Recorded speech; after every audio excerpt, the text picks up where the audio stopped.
Hey, what's going on, beautiful Jellyfish? It's Tracy, and today we're going to be talking about red cards from Dominaria, and I'm very excited. I have done so far white, blue, and black. They're in my set overview playlist if you want to check those out if you've not seen them already, but I'm super hyped on the Dominaria train. To be honest, I felt like the last couple of sets I wasn't that enthusiastic about, and I didn't do set overviews for them because these videos take a long time to film and a long time to edit. It's like 6 videos, filming and editing them in a very short period of time because of how I do them, because I talk about the cards as an overview, hence why they're called set overviews, rather than like doing them videos individually.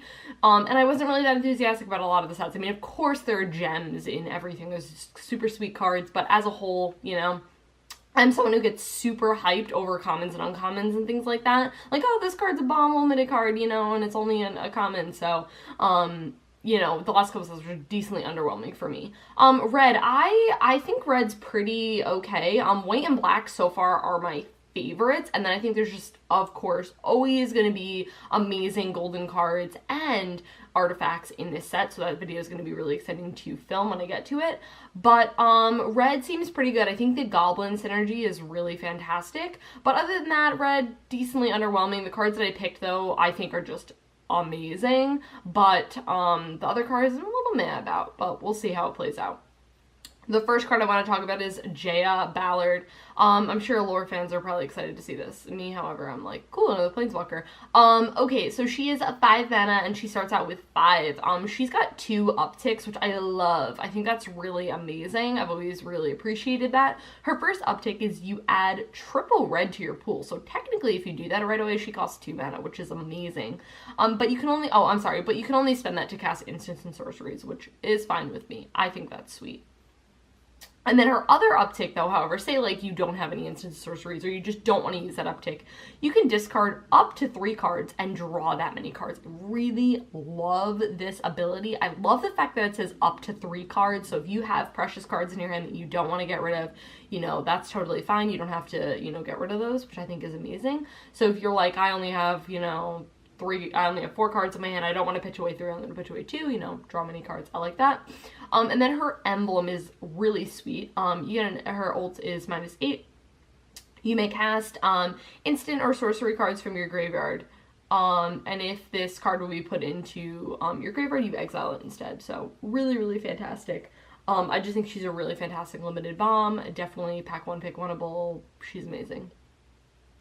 Okay, the next is Jaya's Immolating Inferno. I think this card is amazing. So it's X and double red, and it deals X damage to each of up to 3 targets. So I really love this because you have the potential to kill like 3 creatures or 2 creatures and do their face a bit of damage. I think this is just a really sweet card to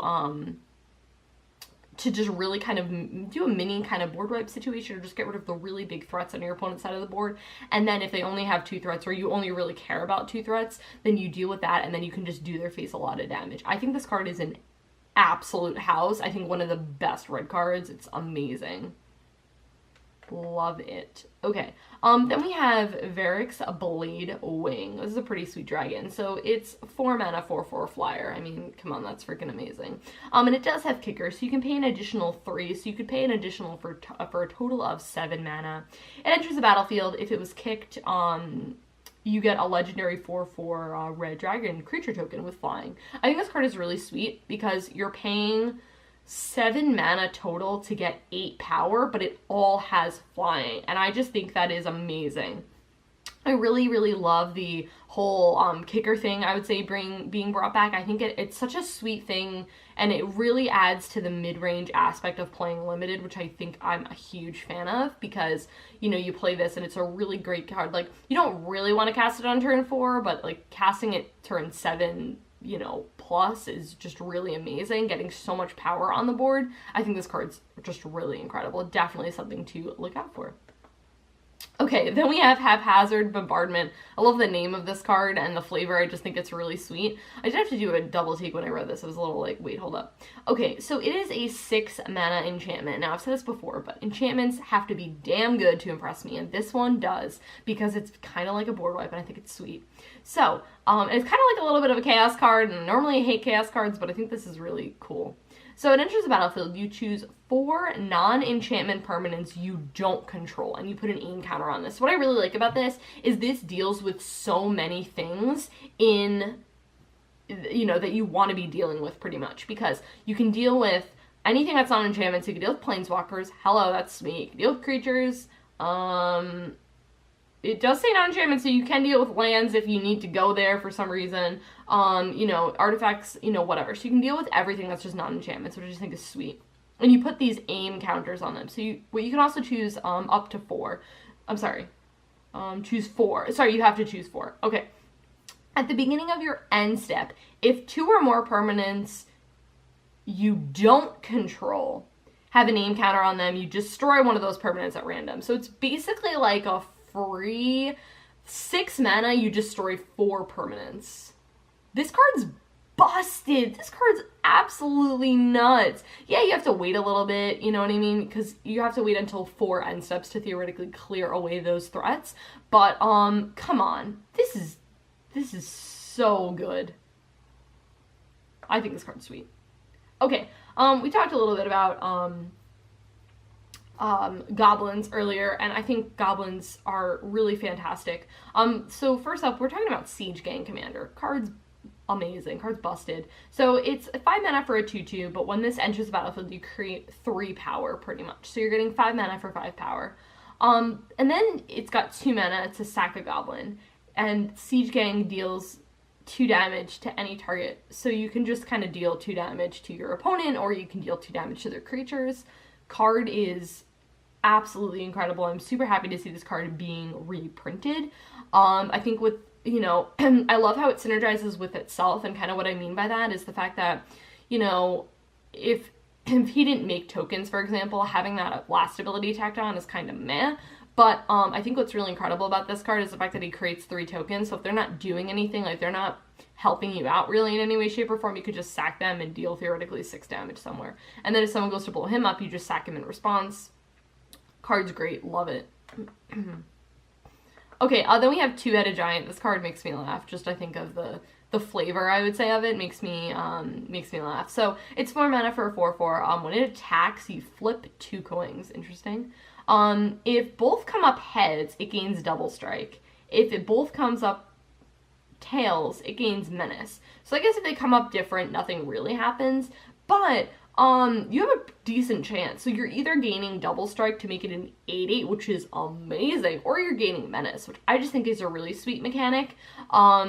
Yeah, I think this is really sweet. I like this card a lot. It's either like, you know, and even if you don't have those abilities, you're still left with a 4/4, which is pretty sweet, but gaining, you know, 4 mana for a potentially 8/8 is really sweet. Just throwing that out there. Card's great. Okay, easily one of the best red cards in the set, Goblin Warchief, hands down. So, card's just busted. So goblin spells cost 1 less to cast, and it's a 3 mana 2/2. And then goblin creatures you control have haste. So even if you don't have many other goblins, you've just played like a 2/2 with haste. And things cost 1 less. Like, what is not to like about this card? I find that the other colors are a little bit on the slower side, but I think if you're doing goblins, I think it's pretty, you know, you're doing pretty aggressive things, and you can kill your opponent pretty early on. Yeah, card's great. Okay, then we have Warcry Phoenix. I think this card is pretty sweet. I like it a lot because if you don't really have anything else to do with your mana, I think this card is pretty sweet. It is a 4 mana 2/2 flying haste. I already like that right off the bat, and you honestly could have stopped there, and I would have been pretty happy about that. However, whenever you attack with 3 or more creatures, you may pay 3, and if you do, you return it to the battlefield tapped at attacking. So, I don't feel like this is a main issue, because I think there's a lot, especially in red, if you're doing a primary splash red, there's a lot of little dudes I think that you can get away with this card with. So I think you can, you know, you pay your 3 mana, and you just pay 3 mana to get a flying haster back for 2/2. That's really sweet. But again, on their own, you know, on its own, you're just swinging with this dude or using it as a blocker. I think this card's really sweet at the uncommon level. And the last card is Fiery Intervention. So, This card reminds me, I don't remember what other card, because now I've done the other colors, so it's blurring together in my head. So it is very expensive, but it's removal and you need removal.